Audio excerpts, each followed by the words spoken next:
next? Who next? Who next? All right, y'all, what's going on? It's Combo Breaker 99, and I'm back with another Who's Next. Had to go ahead and do one for this one. I mean, we've been talking about this situation for the flyweight champion, Valentina Shevchenko, for a minute now. And, I just wanted to come back and do this Who's Next because, for one, I know y'all like hearing the intro. That's why I had to do this Who's Next. I know y'all love hearing that intro. But no, for real, I just had to do this one because, I still have people asking me who's going to be next for Valentina. Like, who is she fighting? Who's she fighting now? Well, we have to really just take a look at the rankings and just think logic. We just have to think logical right now because, though we have some fighters that are saying they're not ready or they need more experience, and we have some fighters saying they want it, the fighters that say they want it aren't getting it, and the fighters that need experience, we're not hearing much from them. One in particular right now. So this is a different Who's Next. I just kind of wanted to go through these three fighters here that you can see again because some people are still asking, okay, is she going to wait out for this fight? Is she going to wait out for this fight? Well, no, if the champion wants to come back, it's got to be this particular name, all right? So this time what we will do is I'm going to start in a different order this time. It's crazy too, man. That's what's crazy about it. I have to put the fighters that are ranked higher on the bottom here because they're the ones that are not going to be ready for the fight. It's usually the other way around. We usually start from the bottom up by the rankings, but now we got to start on the opposite here because the fight that we're going to lead up to is pretty much a logical fight, right? But yeah, for Valentina Shevchenko, her last fight was against Taila Santos. She's kind of been down to fight once a year now because, like I said, she kind of has to wait it out and wait for contenders that are ready. And that's just kind of been the situation. It's going to be like that for a year or two. But right now, I think that we are kind of back at it where she could fight twice a year, because there are some legit fighters out there that look like threats for it, right? Fighters that have a lot of experience. So, let's just go through these three fighters here because, like I said, people still ask me about it, but this is how it's going right now, all right? So, first of all, we have the number one contender, Manon Fiorot. Manon the Beast Fiorot. She would be the most logical fight and logical answer for Valentina. It should be Valentina Shevchenko versus Manon Fiorot in the first quarter of 2023, right? That should be it because, for one, she beat the number one contender in Katlyn Chookagian, and she took the number one spot, right? So that's the most logical answer. But after suffering a ruptured ligament in that fight, she had to have surgery, which I understand. I don't, say anything about that or take any points away from a fighter having to get surgery and have to go through therapy. So her situation is right now she's in rehab working it, and she won't return to actual training until March or April, like full MMA training, March or April.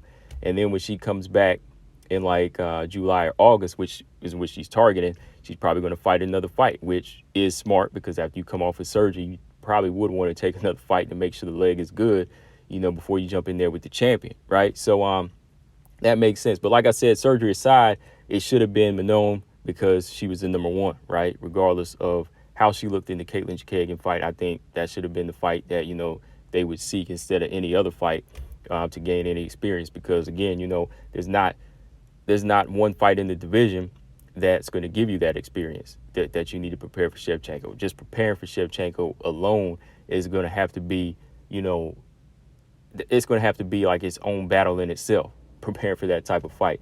But if this fight happens, I think it probably happen later in the year, maybe like late 2023. If it does come down to that, if Valentina does get to fight twice a year, she could definitely be on that list because Manon said the fight will happen and might not happen when she comes right back, but it should happen. And, like I said, style-wise, I think that Manon, if she uses her physicality in the right way in this type of fight and, really works on her wrestling and her pressure and defense, she could be a problem. She could be a problem for Valentina, right? But, right now she's off the list. So we started with her number one. So moving on down, we got the number two, Taila Santos. People still think Taila can get this fight. Well, not anymore because Tyler's lined up to fight in February against Erin Blanchfield. All right. This is for some of y'all that don't know that still ask me. This is for y'all. For y'all that are on the channel, you already know that Tyler's lined up there, and we know that. But some people still ask me. So Taila is lined up to fight Erin Blanchfield. For y'all asking me, Tyler's lined up to fight Erin Blanchfield. So she's not going to fight Valentina in the first quarter. All right. Now she could possibly be lined up in the mid quarter, like the summertime, like whenever Manon comes back, then Taila versus Valentina could happen. The rematch could happen by then, right? That's a good turnaround time for both fighters, because say if Valentina comes back in March, she can, take on the next opponent we'll talk about. And, Taila would already have fought Blanchfield. Maybe, let's say if she won, then they can both, get it in like July or August, around that time. And then by the end of the year, that means, Valentina could come back again, which is what I'll talk about at the end of this video. But yeah, Taila Santos, she's been the one that, in my opinion, is the most logical answer, even though I thought that she should have got the surgery, healed up first, and fight one more fight, which is what she's doing now, minus the surgery, right? But I just think that Taila Santos was the only one calling for it. And if the champion wants to stay active, then, the champion should feel like, hey, all right, let's go ahead and do it. Hey, I can't get anybody else to get in here. Well, let me go ahead and get the girl that I fought before, because she seems like she wants it again, right? Because Taila Santos is looking like the biggest threat to Valentina right now.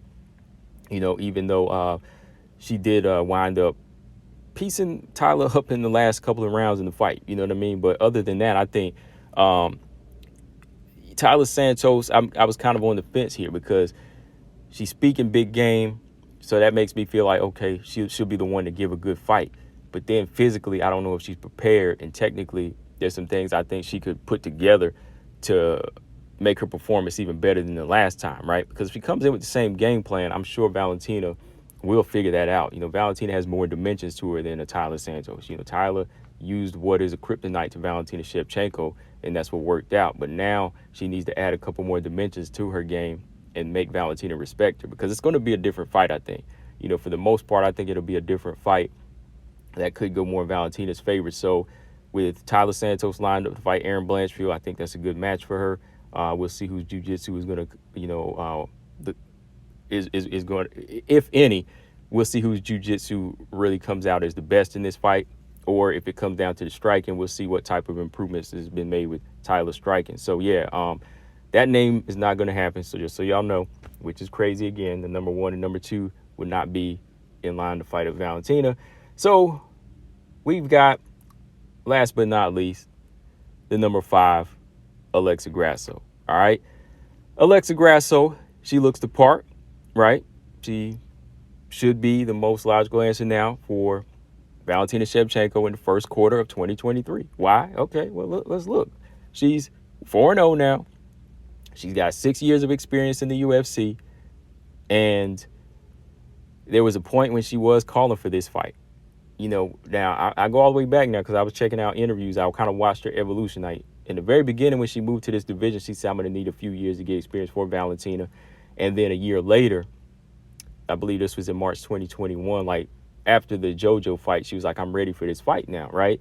And then she beats Viviane Araújo, and it's like, then she needs more experience. I'm like, okay, which is it? Which is it? Because it went from preparing, needing experience, to being ready, to now needing more experience, getting another main event against Manon or somebody to prepare her, or Jennifer Maia, right? So which is it? Well, to me, at this point, I think this is it.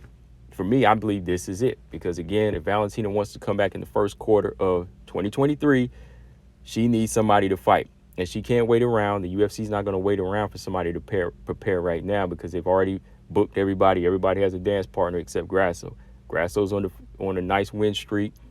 Aside from Manon, she's on a good 4-0 win streak, and she's in the number 5 spot, and they've been pushing her higher and higher. So, this is the name. With the fighters not ready, this is the name that I believe should be next for her.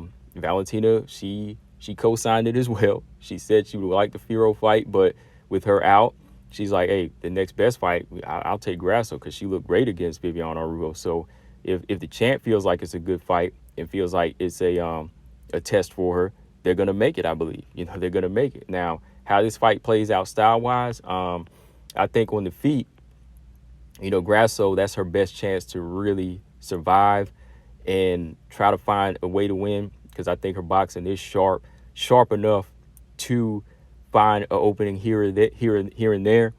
But it all comes down to how she reacts to the speed of Valentina. I've already heard from people the timing and speed of Valentina is pretty otherworldly almost. You know what I mean? Compared to the other females in the world of WMMA, right? It's pretty supernatural almost, right? Now I don't want to go that far, but it is better than a lot of women. So I think it's going to come down how she reacts to that. Because, yeah, Grasso's a great boxer now, but a lot of these girls she's boxing, they don't have the same IQ. They don't have the same kind of hand speed. So when you put that type of style in there with Valentina, we'll see how good her boxing really is. It's like when you see the hand speed of Manny Pacquiao, looks amazing against these other boxers, but when he fought Floyd Mayweather, you can see how Floyd Mayweather can control him because he's quicker. You know, there's a difference between speed and quickness. You know, quickness is how you think with the mind and how you're already one step ahead of just somebody with fast hands, right? So Grasso may have the hand speed and some good head kick, good head kicks and leg kicks when she lets him go, but how can Valentina neutralize him? You know, can she get past that timing of Valentina? Can she get in there? Can she get off enough work to land 2 or 3 punches and get Valentina to respect or even mark her up? That's the question. Like her being on the feet with Valentina, I can see her still coming up short if she starts to respect Valentina, but I think she could survive that type of fight. You know, I mean, Araujo did crack her a couple of times and she took the shots well. So I think her best bet would be like a good stand-up fight with Valentina. If it goes to the ground, I'm all in favor of Valentina. Like, if Valentina was the finisher, it wouldn't be on the feet. It would be like on the ground, right? So that's where Alexa Grasso has to make sure her game is up to par in. And I think that's what she's really been wanting to work on throughout her flyweight transition, you know, which she has. You know, the Macy Barber fight, she was able to take down and dominate on the ground, a big fighter in Macy Barber. Got a submission over JoJo when she was kind of getting outstruck. She took her down and she got the submission. Of course, that's JoJo, right? But moving on to Viviane Araujo, she just fought a good boxing match. You know, she didn't dare take it to the ground against that bigger, stronger grappler in that type of fight, right? But I think for Grasso to have success in the Valentina fight, you know, it's going to have to be like a physical pressure type of fight, you know, because you have to take Valentina off of her feet and off of her stance. You know, you got to keep pressure on her so she can't get off shots, right? So, yeah, I'm just kind of looking at this fight, you know, as I'm talking now, just kind of playing it out of my head. But I think it is the fight that needs to happen now. I think this is the most this is the most sensible fight for Valentina right now because nobody else is ready. So Alexa Grasso, I hope she was, you know, looking behind the scenes, seeing what was playing out. I hope she's seen that Taila was being lined up to fight Erin Blanchfield. Hopefully word was getting to her so she could know that Valentina is probably going to be next for her because, yeah, this should be the fight for her. You can't wait around. Grasso can't fight another fight now because that's going to make the champion inactive until like the summertime again. And, you know, I don't want to see Valentina just fight once a year. And I know she doesn't want to fight once a year. You know, she wants to fight, and that's what we all want. So in a way, it's kind of made the division a little bit interesting. You know, we've kind of been on edge thinking like, okay, we just waiting on that announcement, right? You know, some of the edge came off now that we know Tyler's lined up to fight Erin. You know, I was waiting for that poster, Shevchenko Santos 2. But now the next poster that we're probably going to get is Shevchenko Grasso in like March or April. I can pretty much bet on that, man. And if it don't happen, then I don't know what to tell you about what Alexa Grasso is feeling right now. I don't. But again, she should be the one that should really be calling now with, you know, 6 years in the UFC under her belt. Versus Manon, who's only had 2 years and took the number one contender spot. Makes sense. But again, Grasso's got all these years. She should be somewhat prepared because it's just a weight change. And, you know, this is a lot of things that should have been on her mind going up to 125. So I can't really make any excuses now for her and say, oh, she needs more experience. With everybody else out, it's got to be her. It's got to be her now. That's just how it is, man. There's nobody else to fight. All right. So, yeah, guys, let me know what y'all think. Shevchenko wants this fight herself because, you know, I think it's more of a money fight for her compared to a rematch with Santos and less of a threat. You know, I mean, she's trying to sell it as a challenge, but I think we all know Santos is still the biggest threat to her. Right, guys? So, yeah, let me know what y'all think in the comments section. This is the one for her, Alexa Grasso. I'm just pretty much waiting on the announcement now, guys. What do y'all think? Combo Breaker 99. I'm out. Subscribe. Peace. And yeah, if you like these Who's Next videos, make sure you give it a thumbs up. Make sure you subscribe and share. share to some WMMA fans that aren't familiar with my channel. And also, if you like these Who's Next videos, go ahead and put one of your favorite fighters or a fighter that you're following in the comment section that you want me to do Who's Next for. For example, if it's Yasmin Origi or Yasmin Lucindo, Angela Hill, any of these fighters, Caitlin Chikagan, you put them in the comment section if you want me to do Who's Next for them. When I get around to it, I'll definitely do it. And yeah, guys, peace.